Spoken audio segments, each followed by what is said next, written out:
There is something I want to say to you before anything else in this video. If you are a woman over 50 who has been eating carefully, watching what you put on your plate, cutting back on things you enjoy, and your belly is still expanding, you are not failing. You are not lacking discipline. You are not the problem. You are simply working with information that was never updated to match the body you have right now. That distinction matters more than most people realize, because the frustration so many women feel after 50 isn't about effort. It's about a gap between what conventional nutrition advice tells you to do and what your body, in this specific hormonal season, actually needs. I've seen this pattern more times than I can count. Women who are more disciplined about food than they've ever been in their lives. Women who read every label, who have given up foods they loved for years, who eat less now than they did at 35, and yet the belly fat remains. Sometimes it grows, and the most painful part isn't the weight itself, it's the silence. The feeling that no one has a real explanation for why this is happening. I remember one woman saying to me, "Sarah, I don't understand. I'm eating less than ever, but my belly just keeps getting bigger." She wasn't asking me for a new diet. She was asking me for an explanation. And that conversation stayed with me because she deserved one. She had been following the right advice for a body she no longer had. Here's what most doctors don't mention, and what most standard nutrition advice was simply never built to account for. After 50, the way your body processes food, particularly where it stores fat, and why, changes in a very specific, hormonally driven way. And understanding that change is the difference between continuing to fight your body and finally starting to work with it. When estrogen declines in menopause, two things happen that directly affect belly fat.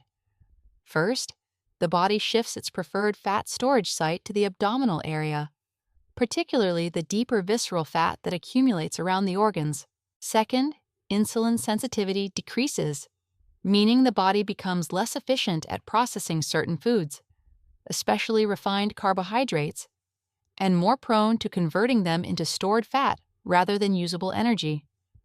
This is not a character flaw. This is not a metabolism that has simply given up.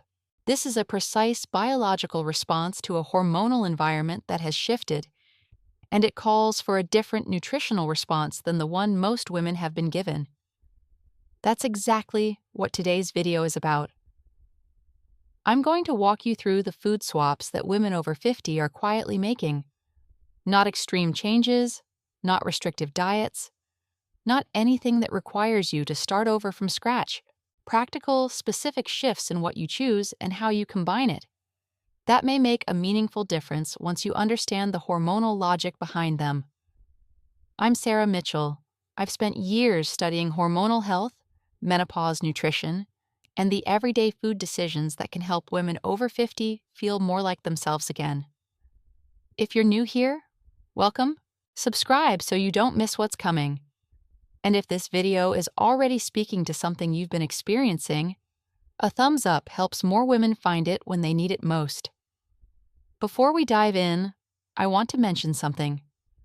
I have a resource called the Hormone Reset Guide, a complete daily system for women over 45.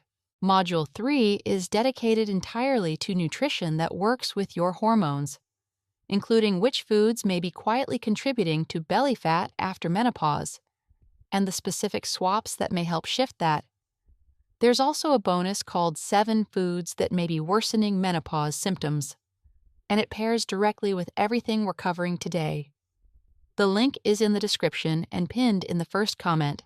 I'll come back to it during the video, but if you want to look now, it's right there waiting.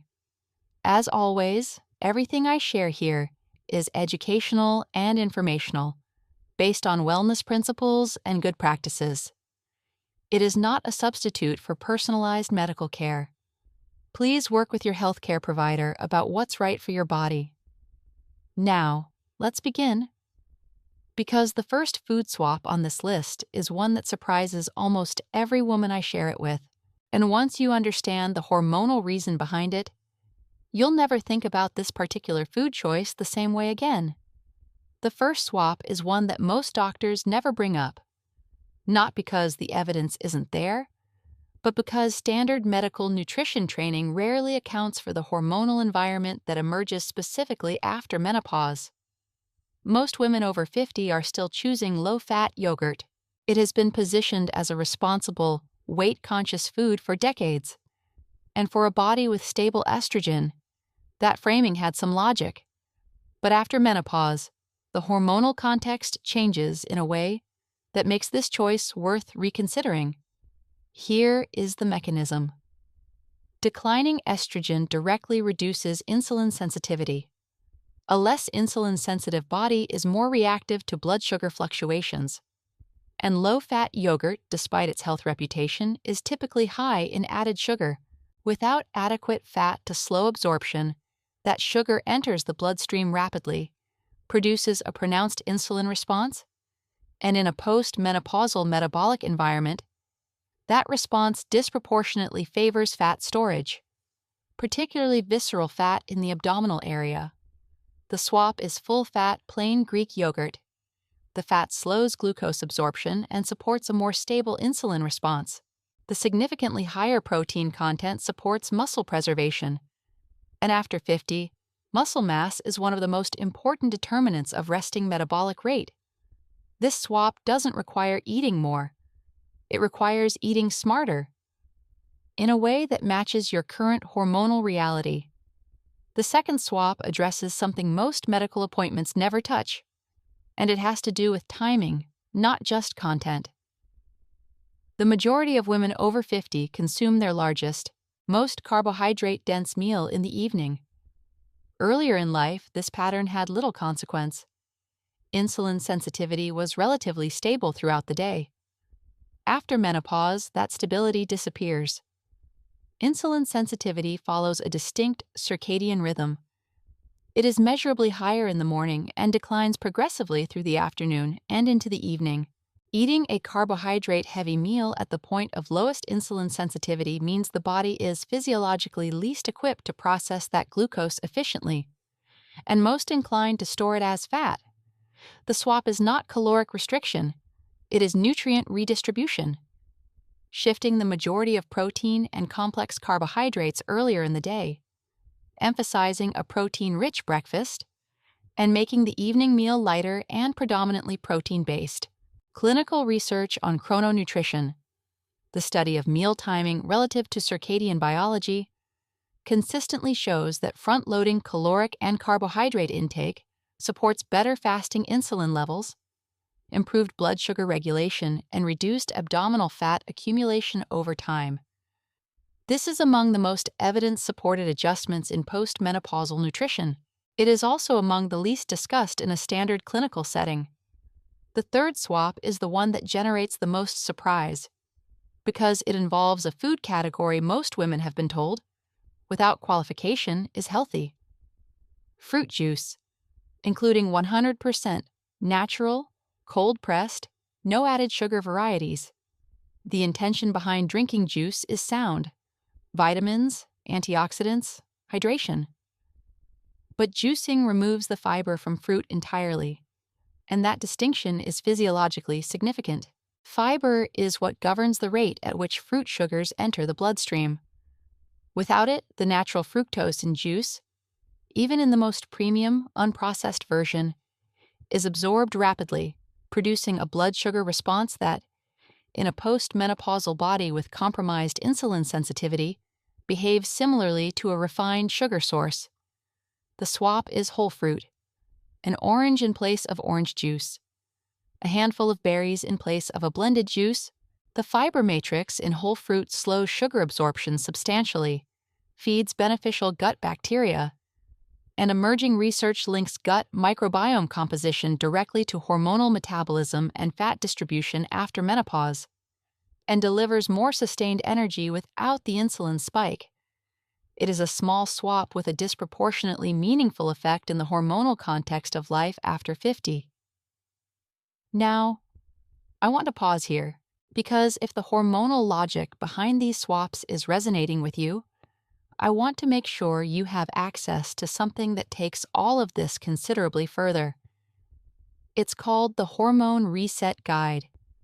It's a structured daily system built specifically for women over 45, and Module 3 covers menopause nutrition in depth, including the specific foods most likely to contribute to visceral fat accumulation after estrogen decline, the meal timing principles that work with your body's circadian insulin rhythm, and the daily nutrition habits that may support hormone balance and metabolic health over time.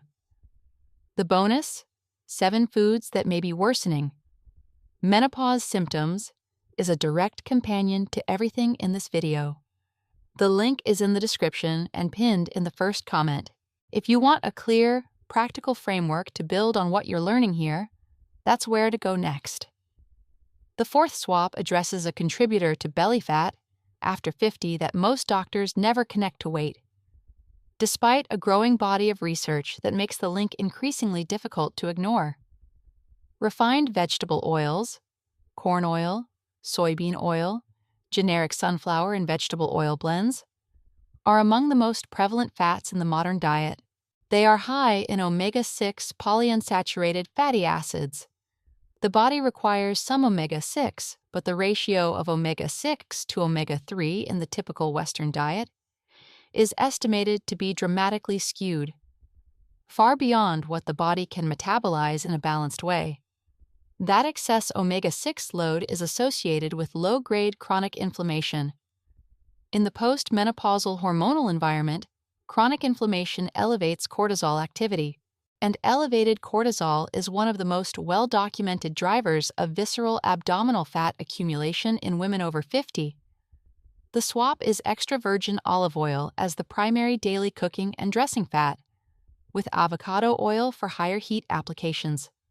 Both are predominantly monounsaturated fats. Olive oil in particular has a substantial evidence base supporting its role in reducing inflammatory markers, improving insulin sensitivity, and supporting cardiovascular health, all of which are directly relevant to hormonal fat metabolism after menopause. This is not a dramatic kitchen overhaul. It is a quiet, consistent substitution that addresses one of the most biologically significant and least discussed contributors to post-menopausal belly fat. The fifth swap returns to a category where conventional health advice has not kept pace with what the research now shows for women in this life stage. Processed whole grain products, multigrain breads, whole wheat wraps, bran-based cereals have long been positioned as the responsible carbohydrate choice, and for many women over 50, they remain a daily staple. The intention is correct: fiber, complex carbohydrates, sustained energy, but the glycemic reality of many commercially processed whole grain products is considerably less favorable than their labels suggest. Processing changes the physical structure of grains in ways that accelerate digestion and raise the glycemic index, sometimes to levels comparable with refined white bread. In a post-menopausal body where insulin sensitivity is already reduced, that blood sugar response matters. The swap is legumes and root vegetables as the primary carbohydrate sources. Lentils, chickpeas, black beans, sweet potato, butternut squash. These foods deliver fiber and complex carbohydrates within a food matrix the body breaks down more slowly, producing a lower glycemic response, higher satiety, and a more stable post-meal insulin curve. Women who make this swap consistently report fewer afternoon and evening cravings, a direct consequence of better blood sugar stability through the day, and one of the most practical changes for reducing the kind of unplanned eating that quietly accumulates over time. The sixth swap is the one that tends to produce the most immediate recognition, because so many women over 50 adopted this habit years ago with entirely good intentions. Diet sodas and artificially sweetened beverages. No sugar, no calories. The logic was straightforward. But the research on artificial sweeteners and metabolic health has shifted considerably.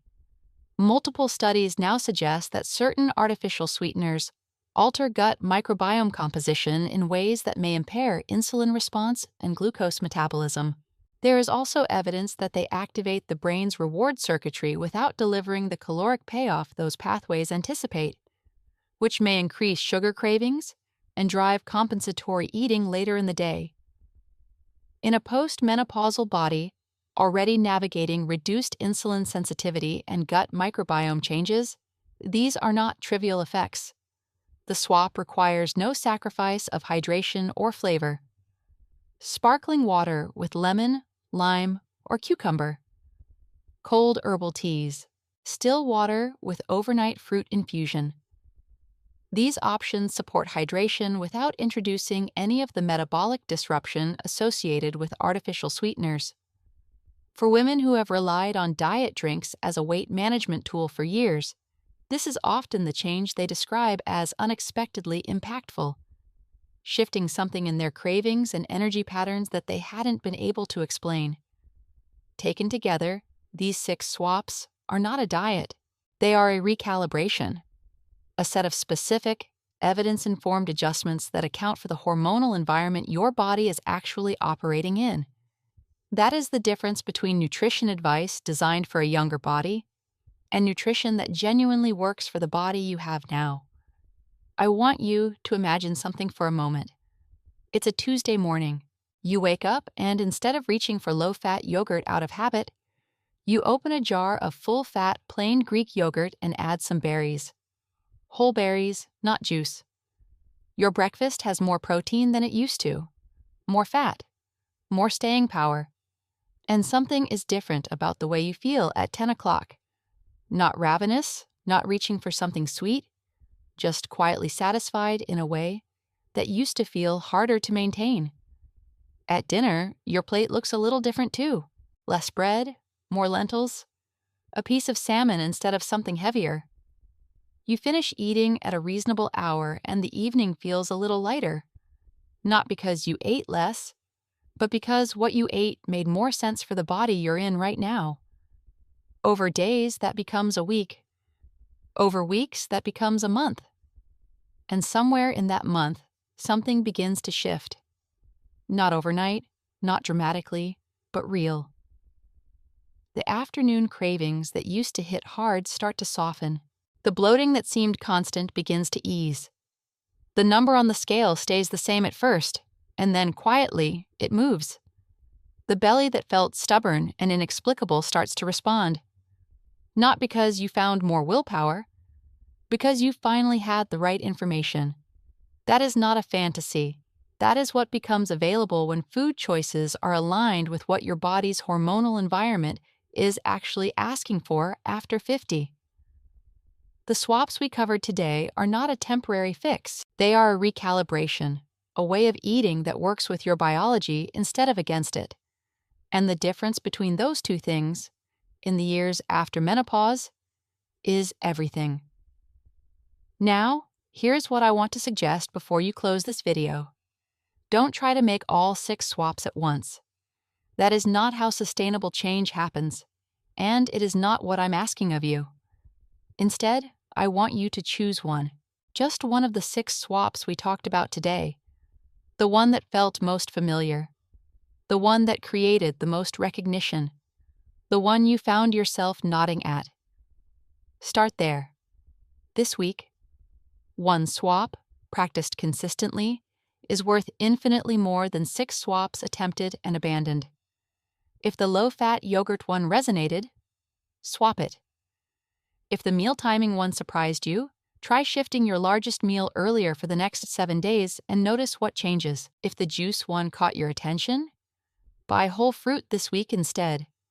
One swap, 1 week, and see what your body tells you. Because here's what I've learned after years of working with women in this season of life. The women who create lasting change don't do it by overhauling everything at once. They do it by understanding one true thing about their body and acting on it. And that one true thing has a way of opening the door to the next one, and the one after that. If you want a structured framework that brings all of these principles together in one place, the meal timing, the food choices, the hormonal logic behind all of it, I want to remind you about the Hormone Reset Guide. Module 3 is exactly where today's conversation continues. It goes deeper into the nutritional strategies that support hormone balance and visceral fat reduction. After 45, with clear, practical daily guidance, you can begin immediately. And the bonus? 7 foods that may be worsening. Menopause symptoms gives you a specific, actionable starting point if you want to know exactly where to begin. The link is in the description below and pinned in the first comment. If today's video opened something for you, that's the next step. I want to close with something I say often because I believe it with everything I have. The women who come to me most frustrated are almost always the ones who have been trying the hardest. They are disciplined, thoughtful, and deeply motivated. And the reason they haven't seen the results they deserve isn't a failure of effort. It's a failure of information. They were given advice built for a different body, a younger body, a body with different hormones, a body that processed food in a way that no longer applies. You were never the problem. The information was incomplete. And now you have a little more of it. Your body isn't broken. It hasn't stopped cooperating. It is responding, precisely and predictably, to the hormonal environment it's operating in. And it will respond just as precisely when you begin to feed it in a way that matches that environment. That is the shift. That is what these swaps represent. Not restriction, not sacrifice, not starting over. Just smarter choices, made with a clearer understanding of the body you actually have, and what it genuinely needs right now. Thank you for being here today. I'll see you in the next one.